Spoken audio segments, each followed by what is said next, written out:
year, we went out to my wife's family, and I prepared gravy for the first time because I missed it so much for the last 8 years, because they never have gravy with all the turkey fixings.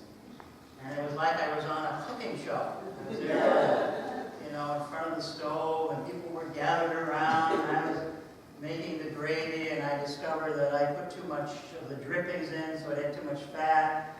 I was constantly, you know, scraping off some of that, and people said, I didn't know it was such a long process. I said, it usually isn't, but we had gravy, and it went, and people liked it, so it was fun to do that and to be together with family. I hope you had a very good Thanksgiving with your loved ones.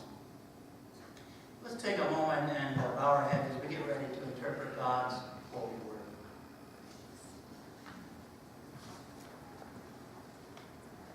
Lord, we thank you for this day and for the opportunity to come to you in spirit and in truth. Pray that you open up our hearts and minds to receive the word that you intend to speak to us today. Amen. Can you all hear me today? It seems a little... It's on, but... Let's try this. Is this better? Okay. When I can't hear myself speak, you know, it's very distracting. My wife Vicki and I have been recently watching movies about royal families. I think it began back in 2010 with that movie, The King's Speech, which chronicles Prince Albert's difficult journey to become King George VI. Now, if you've seen the movie, you know that Albert had a huge problem. He stuttered.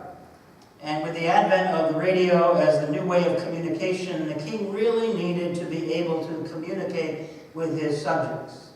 And with Albert, or Bertie as he was known, this was a very ugly ordeal.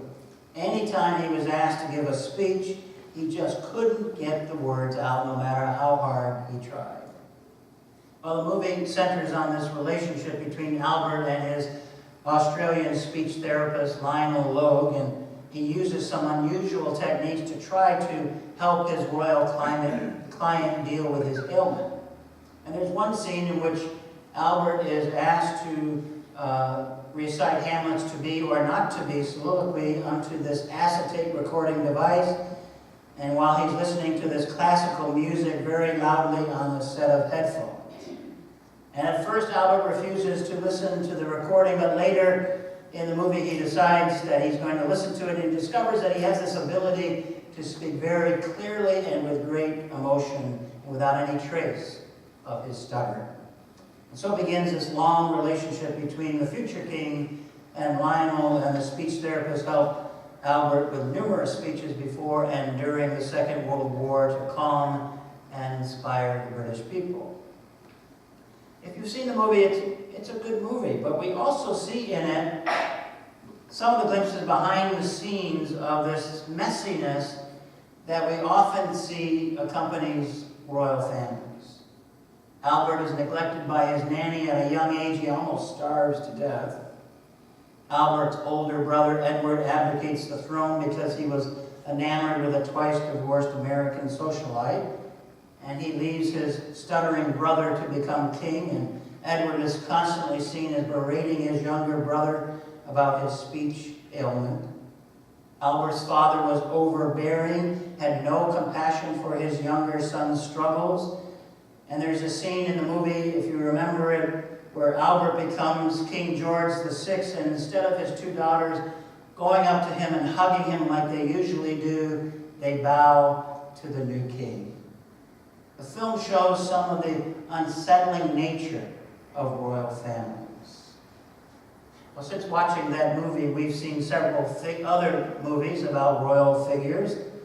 The Madness of King George tells the true story of King George III, his deteriorating mental health, and his equally declining relationship with his eldest son, the Prince of Wales.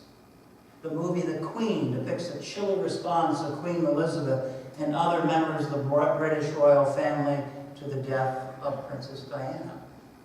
Recently released Victoria and Abdul depicts a special relationship between Queen Elizabeth and a Muslim servant, and as you might guess, this causes quite a stir in the royal household, even to the point of treasonous activity.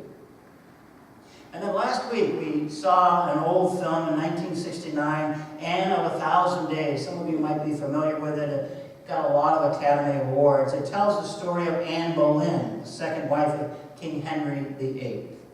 And the movie shows the harsh reality of the abuse of power and excess at its worst. The king was married, but he wanted a divorce from his wife who had not borne him a son.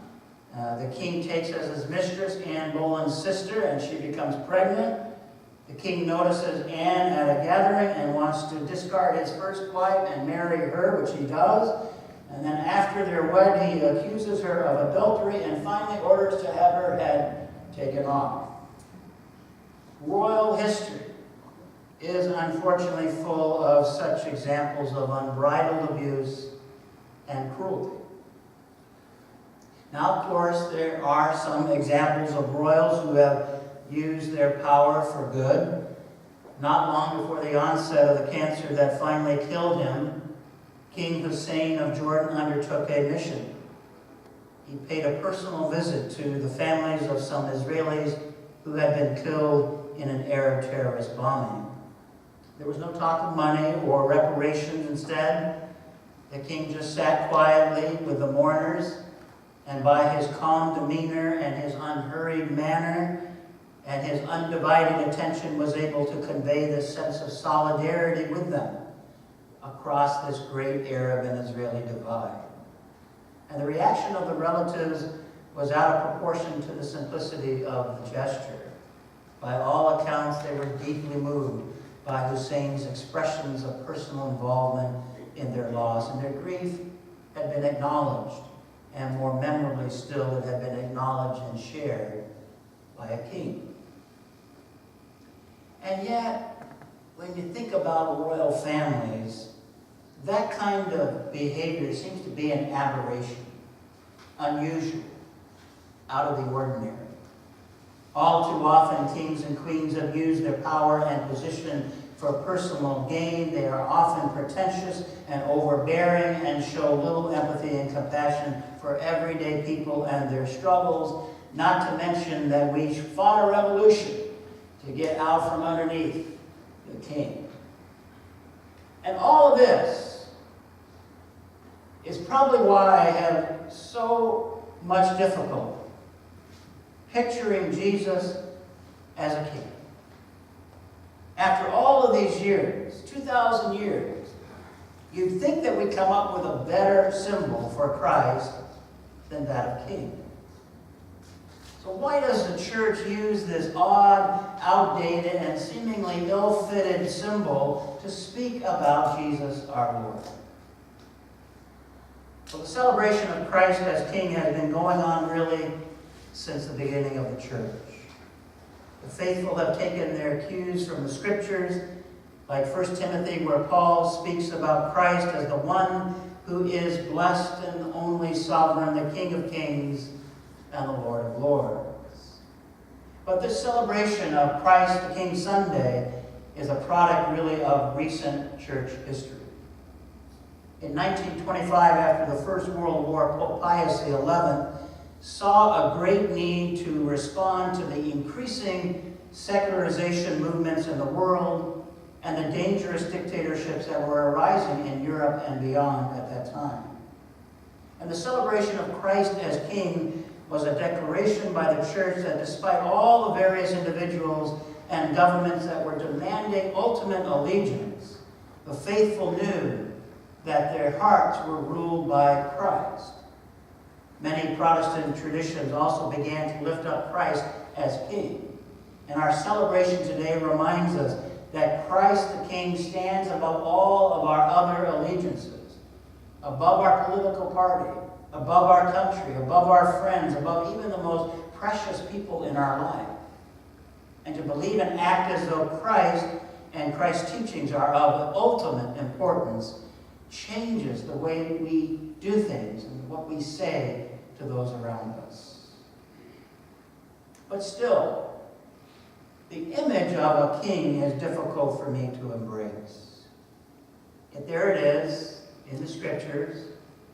Matthew paints us a picture of a king, the Son of Man, the Christ, comes in all of his glory with all the angels around him, and Jesus is seated on a throne. But something I think unusual happens, and maybe you noticed it too. When we look up at Matthew's vision of Christ as king, even as he is surrounded by all of this grandeur and celestial beings and seated on this magnificent throne with all the trappings of a king, our eyes really aren't allowed to stay on that image because Jesus won't allow it. As we look up at our King, our Lord draws our attention downward to the real world that is full of people who are suffering and hurting. He refocuses our vision toward the least among us, the hungry, the thirsty, the stranger, the naked, the prisoner in our midst. Why would Christ the King want us to look at the least among us? Perhaps it's because Jesus understood on a personal level what it meant to be one of the least. You know, next week we begin this journey of Advent, and we listen to those ancient stories about a Messiah who was born in this small, insignificant town of Bethlehem to very poor parents, among farm animals. Didn't even have a place to lay his head. And he and his parents will understand shortly what it means to be refugees as they are forced to flee to Egypt. When Jesus begins his ministry, he reminds those with ears to hear that the Spirit of the Lord is upon him to do what? To anoint good news to the poor, freedom to the prisoners, recovery of sight to the blind, and liberty to those who are oppressed. Good news to the least among us. Later in his ministry, Jesus will look out over a crowd of hurting, poor, and desperate people, and he will dare to call them blessed. He will feed the multitudes and give hope to the hopeless and healing and wholeness to those who are considered the least in society.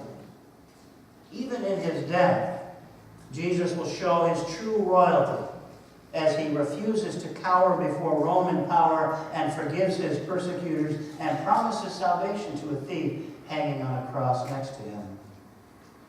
Jesus knows what it's like to be considered one of the least. And in our text today, Jesus goes further than just having us notice the least among us.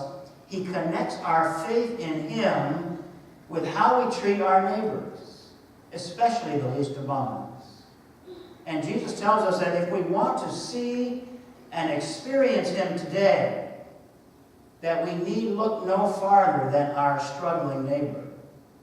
The Jesus whom we worship and have decided to follow and pattern our lives after is found in the struggling neighbor in our midst. To see the face of Christ, you and I only need to look in the face of our neighbor. Of course, it's not always easy to do, is it?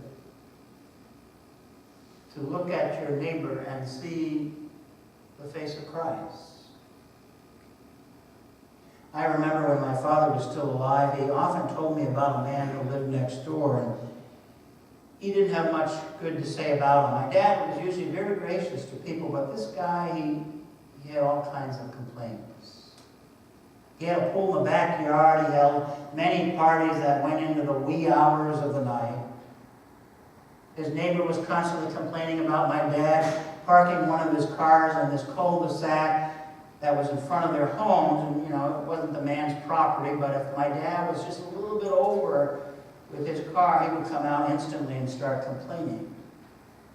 If Dad put out his trash and it just was even close to the property line, the neighbor would come out.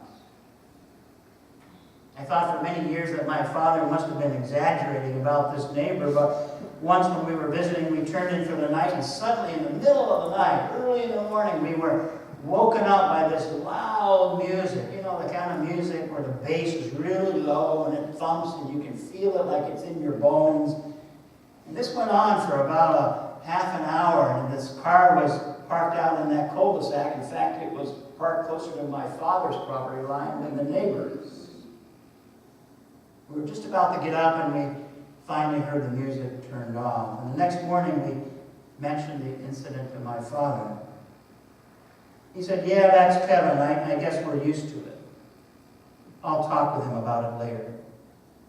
Now here I thought my father was going to give him the what for, because my father could really do that. In fact, as a young boy, I kind of really didn't want anything to go wrong, because my father, if he lost his temper, and he didn't lose it often, but he could really give it to people. I thought that's what he was going to do with his neighbor, that threatened to call the police and really get after him. But then my father started talking about his neighbor like I'd never heard him talk about him before. He said, "Kevin's really had a hard time with it. His wife left him a few years ago. His oldest son has been going down the wrong path for a long time. We've had some long conversations about his troubles." I couldn't believe my ears. I said, "Is this the same problem neighbor that you've been talking about for years?" And my father responded, "Yes, Kevin's been a problem, but I think I understand what he's going through. And he really needs our prayers." I didn't realize it at the time, but my father was doing something very faithful. He was following Christ the King. He had begun to see in the face of his neighbor the face of his Lord. And that's never an easy thing to do. Maybe you have some Kevins in your life. People who are struggling and need your assistance, and most of all need your prayers. In order to reach the least among us, you may have to adjust your vision, maybe even borrow some of that divine compassion. But Matthew says that when we engage in such acts of mercy, that we meet a friend there. Not a king that's wearing a crown and doling out all kinds of orders, but a king who invites us to share his love with the world, sometimes one person at a time. Now that's a king I can respect and worship, and one whom I willingly give over my life. Perhaps you do too.